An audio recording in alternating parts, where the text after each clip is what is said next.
Pernahkah kamu merasa dunia ini terlalu ramai? Bukan hanya soal suara, tapi soal tuntutan, ekspektasi, reaksi, dan komentar yang datang bertubi-tubi. Rasanya setiap hal kecil harus ditanggapi. Setiap sikap harus dijelaskan. Setiap pilihan harus disetujui orang lain agar terasa valid. Tapi jika kamu sedang menonton video ini sekarang, mungkin ada bagian dari dirimu yang sedang lelah. Lelah karena terlalu banyak hal yang kamu simpan. Lelah karena kamu terlalu sering baper. Terlalu sering mengharapkan pengertian. Terlalu ingin dimengerti, tapi justru dilupakan. Dan bisa jadi, kamu tidak datang ke video ini secara kebetulan. Channel ini bukan tempat untuk mereka yang mencari sensasi atau drama.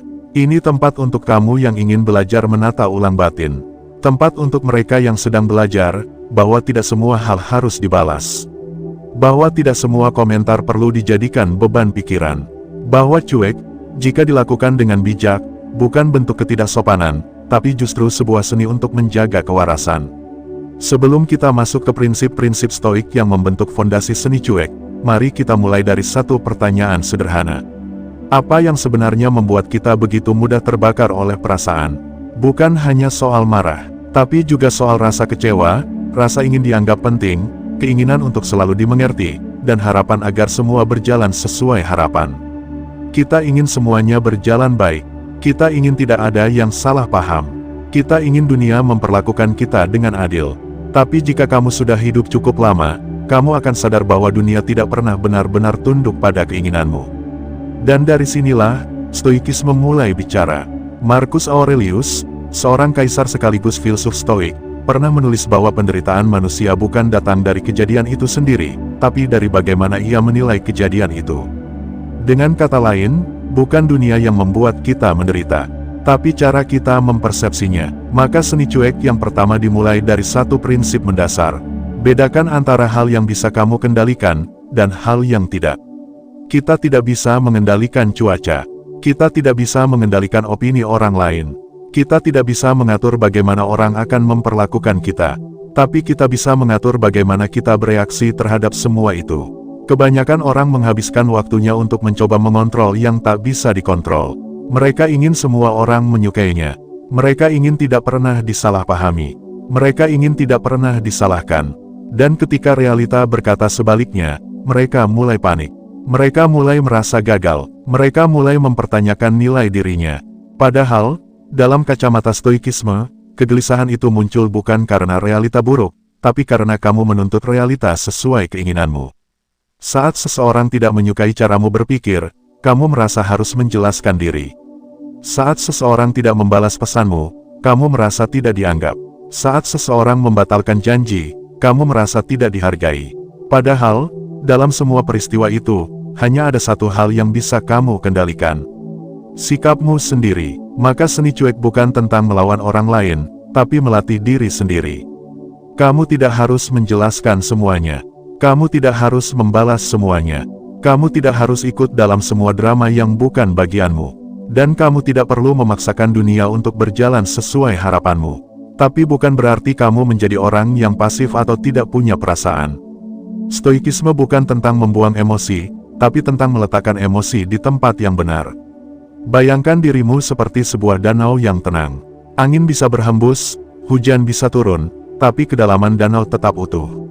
Ia tidak kehilangan bentuknya hanya karena riak permukaan. Ia tidak membiarkan satu batu membuatnya meluap.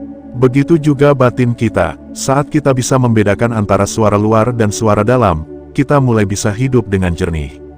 Lalu muncul pertanyaan penting, bagaimana caranya agar kita tidak mudah baper, tidak mudah terbakar, dan tidak mudah terguncang? Salah satu prinsip stoik yang penting adalah kontrol atas persepsi. Kita sering lupa bahwa emosi muncul karena ada penilaian pribadi. Kita menilai bahwa jika seseorang tidak menyapa kita, berarti dia membenci kita. Kita menilai bahwa jika seseorang bersikap dingin, berarti kita tidak dihargai. Padahal mungkin orang itu sedang lelah, atau sedang ada masalah pribadi, atau memang karakternya begitu. Tapi persepsi kita melukis cerita sendiri. Dan dari cerita itulah muncul luka. Seni cuek dalam stoik bukan berarti kita mengabaikan semua orang. Tapi kita belajar tidak cepat menyimpulkan. Kita belajar untuk memberi ruang antara stimulus dan respons.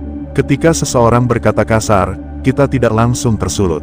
Ketika seseorang mengabaikan, kita tidak langsung merasa tak berharga. Ketika ada kritik, kita tidak langsung defensif. Kita mengambil jeda, kita mengamati, kita menyaring, dan setelah itu, baru kita memilih respon yang tepat. Bukan reaksi otomatis yang seringkali merugikan. Cuek yang lahir dari latihan ini berbeda dengan acuh tak acuh yang lahir dari dendam atau luka. Cuek yang satu bersumber dari kejernihan, yang satu lagi bersumber dari kemarahan. Cuek yang stoik bukan bentuk pembalasan, tapi bentuk perlindungan diri. Lalu apa yang bisa kamu lakukan untuk mulai melatihnya? Pertama, sadari bahwa kamu tidak harus ikut dalam setiap konflik. Tidak semua pertanyaan harus kamu jawab. Tidak semua sindiran harus kamu tanggapi. Tidak semua undangan debat harus kamu hadiri. Kamu berhak untuk diam. Kamu berhak untuk tenang. Kamu berhak untuk melepaskan beban yang tidak perlu kamu pikul. Kedua, latih diri untuk melihat segala sesuatu dari sudut pandang lebih luas. Ketika kamu merasa disalahpahami, coba tanyakan, apakah aku benar-benar paham maksud orang itu? Apakah aku bisa memastikan bahwa niatnya buruk? Apakah mungkin ini hanya kesalahpahaman yang tidak perlu aku simpan? Banyak kegelisahan lahir bukan karena fakta, tapi karena interpretasi yang kita buat sendiri. Maka ketika kamu belajar untuk menunda kesimpulan, kamu sedang mengurangi beban emosional yang tidak perlu. Ketiga, pahami bahwa tenang itu kekuatan. Dalam dunia yang bising, orang yang mampu tenang adalah orang yang paling mendominasi ruang. Bukan dengan suara, tapi dengan energi. Bukan dengan argumen, tapi dengan kejelasan. Cuek yang lahir dari kesadaran, bukan pelarian. Dan ketika kamu menguasai itu, kamu tidak hanya melindungi dirimu, tapi juga memberi ketenangan bagi orang di sekitarmu. Mari kita tarik satu benang merah dari semua ini, bahwa seni cuek versi stoik bukan seni mematikan empati, tapi seni mengelola perhatian. Kita memilih untuk hanya memberi energi pada hal-hal yang membangun, bukan yang merusak. Kita memilih untuk hanya menanggapi hal-hal yang relevan, bukan yang memicu luka batin. Dan dari sanalah ketenangan tumbuh. Bukan karena dunia berubah, tapi karena cara kita memandang dunia menjadi lebih jernih. Jika kamu merasa prinsip ini menyentuh logika dan emosimu, kamu boleh ketik di kolom komentar. Aku sedang belajar memilih ketenangan. Dan pastikan kamu ikuti bagian selanjutnya, karena kita akan masuk lebih dalam tentang bagaimana stoikisme membantu kita mengendalikan emosi tanpa harus mematikan perasaan. Karena sejatinya, hidup tidak meminta kita menjadi dingin, tapi meminta kita menjadi jernih. Dan dari kejernihan itu, muncul keputusan yang tidak hanya kuat, tapi juga berkelas. Kita sering mengira bahwa menjadi kuat berarti menjadi kebal. Bahwa agar tidak mudah baper, kita harus mematikan perasaan. Bahwa agar tidak mudah sakit hati, kita harus berhenti peduli. Tapi di titik ini, kita perlu luruskan pemahaman. Karena dalam filsafat stoik, kekuatan bukan berarti kebekuan. Bukan berarti tidak lagi merasakan apa-apa. Tapi tentang bagaimana kita mampu mengelola emosi, bukan dipimpin olehnya. Emosi, dalam pandangan stoik, adalah bagian alami dari manusia. Marah, sedih, kecewa, khawatir, semuanya sah dan lumrah. Tapi yang membedakan seorang stoik dengan yang lain adalah sejauh mana ia membiarkan emosi itu menguasainya. Kita bisa merasa marah, tapi tidak membiarkan amarah itu membakar keputusan kita. Kita bisa merasa sedih, tapi tidak membiarkan kesedihan itu membuat kita lupa bersyukur. Kita bisa merasa kecewa, tapi tidak membiarkan kekecewaan itu membuat kita putus arah. Salah satu pemikir stoik terkemuka, Epictetus, berkata, bukan apa yang terjadi pada kita yang menyakiti kita, tapi bagaimana kita meresponsnya. Dari kalimat ini kita belajar, bahwa respons adalah ruang kekuatan. Di sanalah letak kebebasan yang sesungguhnya.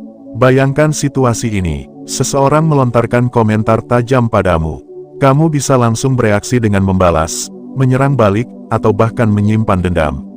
Atau kamu bisa menarik napas sejenak, mengamati emosimu, menyadari bahwa kamu sedang marah, dan memutuskan untuk tidak membiarkan kemarahan itu memimpin tindakanmu.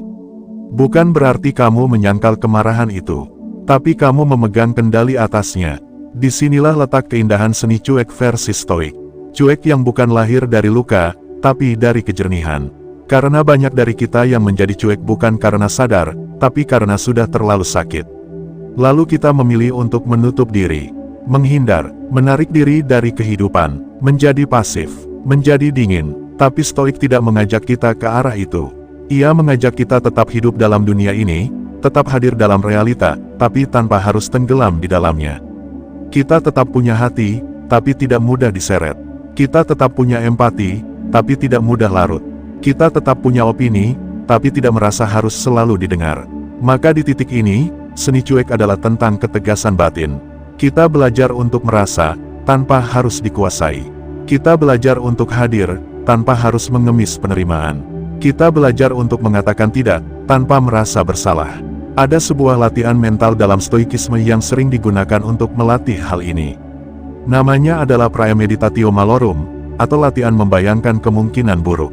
Caranya sederhana, setiap pagi, luangkan waktu beberapa menit untuk membayangkan bahwa hari ini mungkin tidak akan berjalan sesuai harapan. Mungkin akan ada orang yang mengecewakanmu. Mungkin akan ada janji yang dibatalkan. Mungkin akan ada komentar yang tidak menyenangkan. Mungkin akan ada kesalahan yang kamu buat. Tapi bukan untuk menjadi pesimis. Tujuannya adalah agar kamu tidak kaget. Agar kamu tidak bereaksi secara impulsif. Agar kamu sadar bahwa semua itu adalah bagian dari kehidupan yang wajar. Dan ketika kamu sudah siap secara mental, kamu bisa tetap tenang di tengah ketidakpastian. Karena pada akhirnya, kita harus menerima satu fakta yang sering kita hindari. Orang lain tidak akan selalu bertindak sesuai keinginan kita. Mereka bisa berubah, bisa menjauh, bisa mengecewakan, dan semua itu bukanlah ancaman. Semua itu adalah bagian dari hidup. Jika kamu menggantungkan ketenanganmu pada stabilitas orang lain, kamu akan hidup dalam ketegangan. Tapi jika kamu menggantungkan ketenanganmu pada prinsip yang kamu pegang, kamu akan tetap utuh bahkan ketika keadaan tidak memihak. Itulah kenapa stoikisme selalu kembali ke nilai. Apa yang kamu anggap penting? Apa yang menjadi fondasi sikapmu? Jika kamu tidak pernah menjawab pertanyaan itu, maka kamu akan mudah goyah. Sekali ada orang yang menyudutkanmu, kamu merasa harus menjelaskan. Sekali ada yang menjauh, kamu merasa salah.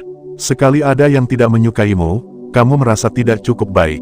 Tapi jika kamu tahu nilaimu, kamu akan tetap berdiri meskipun dunia membelakangimu. Nilai inilah yang menjadi jangkar batin. Yang membuat kamu tidak goyah walau diterpa angin. Yang membuat kamu bisa cuek dengan anggun. Bukan cuek yang kasar, tapi cuek yang tegas. Contohnya, jika kamu memegang nilai ketulusan, maka kamu akan tetap bersikap baik walau orang lain tidak menghargainya. Karena kamu tidak sedang berbuat baik demi balasan. Kamu berbuat baik karena itu selaras dengan nilai hidupmu. Kalau kamu percaya pada integritas, maka kamu akan tetap jujur meskipun itu tidak populer. Karena kamu tidak sedang mencari tepuk tangan. Kamu sedang menjaga dirimu sendiri. Disinilah kamu bisa berkata, aku tetap tenang, bukan karena semua orang baik padaku, tapi karena aku sudah selesai dengan tuntutan untuk selalu dipahami. Dan ketika kamu sampai di titik ini, kamu tidak hanya kuat, kamu juga damai. Karena kamu tidak lagi sibuk mengejar validasi. Kamu tidak lagi terseret oleh opini. Kamu tidak lagi goyah oleh penilaian. Tapi tentu ini tidak mudah. Setiap hari akan selalu ada godaan untuk bereaksi. Selalu ada momen yang membuatmu ingin membalas. Selalu ada komentar yang membuatmu ingin menjelaskan. Tapi di sanalah latihan itu terjadi. Bukan dengan membaca teori, tapi dengan menghadapi realita, dan memilih untuk tidak terseret arus. Kalau kamu bertanya, bagaimana cara melatih ini dalam kehidupan nyata? Jawabannya sederhana tapi tidak instan. Mulailah dari keheningan. Kapan terakhir kali kamu duduk dalam diam, tanpa ponsel, tanpa distraksi, hanya mendengarkan pikiranmu sendiri? Di keheningan, kamu mulai mengenal dirimu. Di keheningan, kamu mulai tahu batas-batasmu. Dan dari sana, kamu bisa mengenali emosi yang selama ini kamu hindari. Kemarahan yang kamu pendam, kekecewaan yang kamu abaikan, ketakutan yang kamu tutupi dengan kepura-puraan. Bukan untuk dihilangkan, tapi untuk disadari. Karena hanya yang disadari, bisa dikelola. Stoikisme bukan jalan singkat. Ia bukan teknik motivasi instan. Ia adalah jalan panjang untuk mengenal diri, menerima realita, dan bertindak dengan kesadaran. Dan seni cuek, dalam pengertian ini, bukan tujuan akhir, tapi hasil samping dari perjalanan menuju ketenangan. Jika kamu masih merasa sering dikendalikan emosi, jangan terlalu keras pada dirimu sendiri.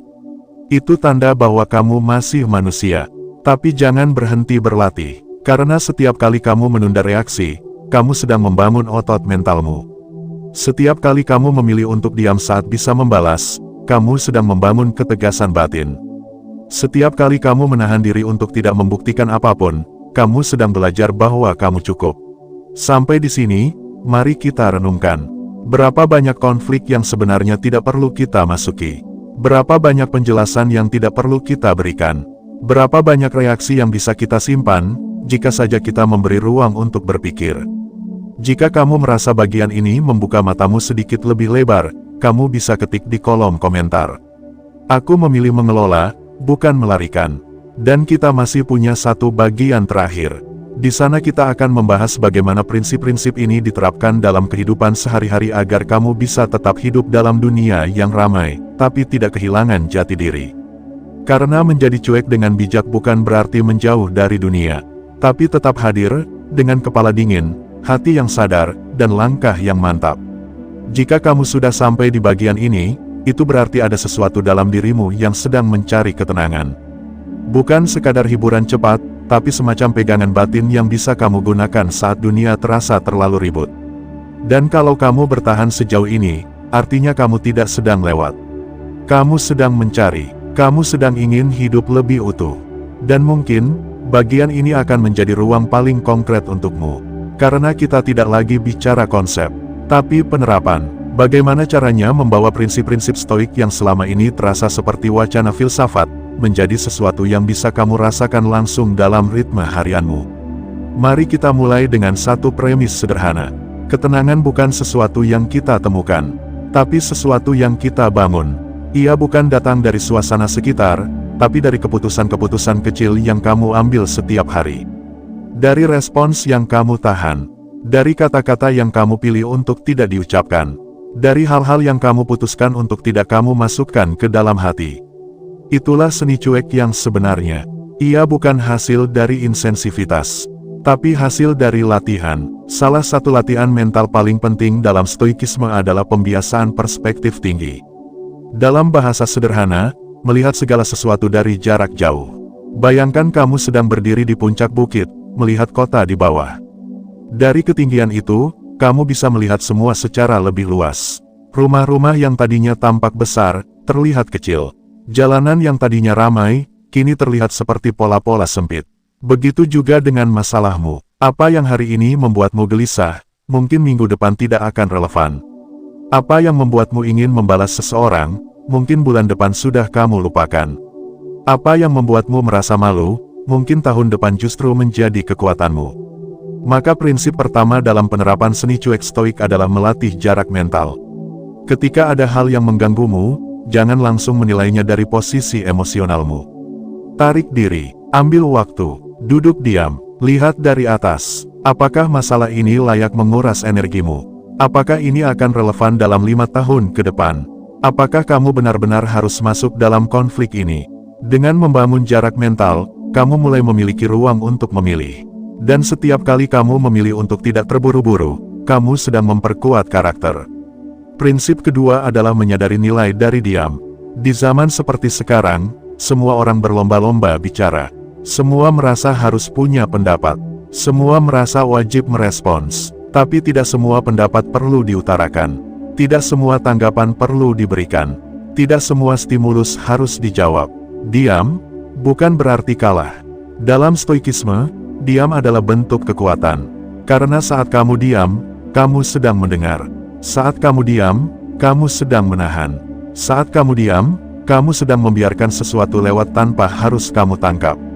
Itu adalah bentuk tertinggi dari penguasaan diri. Bayangkan jika kamu membawa ini ke dalam hubungan sehari-hari. Saat pasanganmu marah, kamu tidak langsung terpancing. Saat temanmu salah paham, kamu tidak langsung membela diri. Saat orang tuamu menuntut, kamu tidak langsung membentak. Kamu hadir, kamu dengar, kamu pahami. Lalu kamu memutuskan kapan perlu menjawab, dan kapan cukup menanggapi dalam bentuk tindakan, bukan ucapan.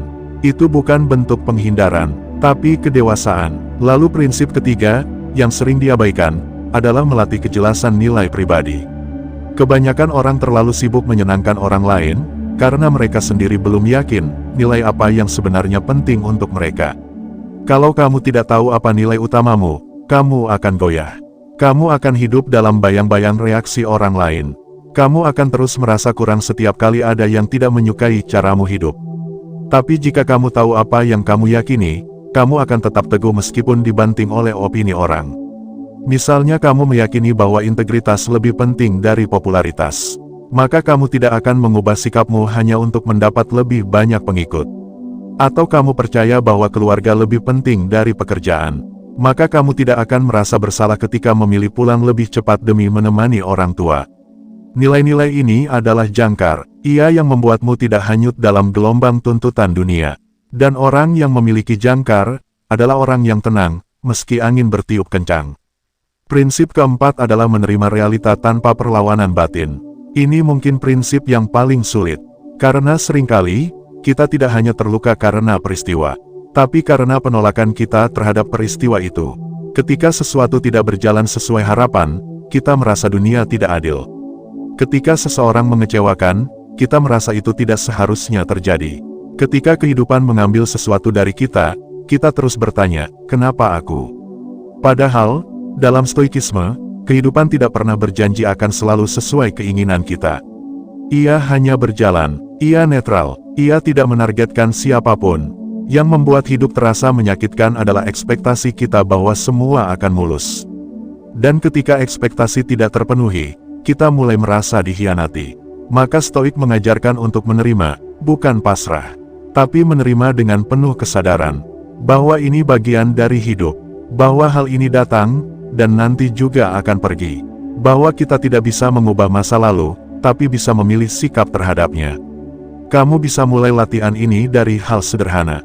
Ketika kamu sedang di jalan dan macet, alih-alih mengeluh, katakan dalam hati, macet adalah bagian dari dunia. Tidak ada gunanya aku melawannya secara emosional. Ketika seseorang tidak menepati janji, katakan dalam hati, orang lain bebas bertindak. Yang bisa kukendalikan hanyalah sikapku terhadapnya. Ketika harapan tidak jadi kenyataan, tarik napas, dan katakan, mungkin ini bukan waktunya. Tapi aku tetap bisa melanjutkan hidup dengan tenang. Bukan untuk mematikan harapan, tapi untuk menyeimbangkan realita dan harapan. Akhirnya, prinsip kelima, dan penutup dari bagian ini, adalah melatih kehadiran penuh dalam momen saat ini. Kebanyakan kecemasan berasal dari masa depan, dan sebagian besar penyesalan berasal dari masa lalu. Tapi momen yang kamu jalani sekarang, seringkali luput dari kesadaran. Kamu makan sambil main ponsel. Kamu berbicara sambil memikirkan tugas. Kamu bersama orang tersayang, tapi pikiranmu di tempat lain.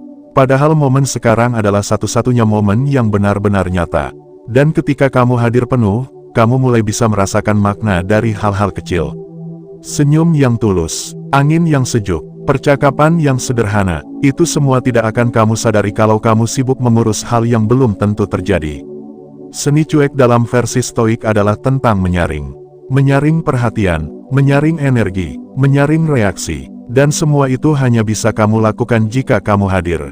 Bukan hanya hadir secara fisik, tapi hadir secara mental. Karena orang yang benar-benar hadir, tidak akan mudah diprovokasi oleh hal sepele. Ia tidak akan meledak karena hal kecil. Ia tidak akan gelisah karena komentar kasar. Karena ia tahu, hal-hal itu tidak lebih penting dari ketenangan batinnya. Sampai di sini, mari kita ambil kesimpulan dari perjalanan panjang 3 bagian ini. Bahwa seni cuek bukan jalan untuk menjauh dari kehidupan, tapi jalan untuk hidup dengan sadar, tanpa beban yang tidak perlu. Bahwa seni cuek bukan tentang berhenti peduli, tapi tentang memilih pada siapa dan pada apa kamu mau peduli. Bahwa seni cuek bukan bentuk pengabaian, tapi bentuk kedewasaan. Jika kamu merasakan manfaat dari narasi ini, kamu bisa mengetik di komentar. Aku memilih hidup dengan sadar dan tenang. Karena itu sebenarnya tujuan stoikisme. Bukan menjadi orang yang paling pintar berargumen. Bukan menjadi orang yang dingin dan tak peduli. Tapi menjadi orang yang tahu batas dirinya. Yang tahu kapan bicara, kapan diam, kapan bertindak, kapan melepas, dan kapan cukup, tanpa merasa kurang. Terima kasih telah menyimak 3 bagian penuh dari seri ini. Kita bukan sedang belajar menjadi sempurna, tapi sedang belajar menjadi utuh. Dan kadang, Satu langkah kecil menuju ketenangan, bisa mengubah seluruh arah hidup. Sampai jumpa di konten selanjutnya. Tetap tenang, tetap sadar, tetap memilih yang esensial. Stoik Z pamit dengan penuh kesadaran.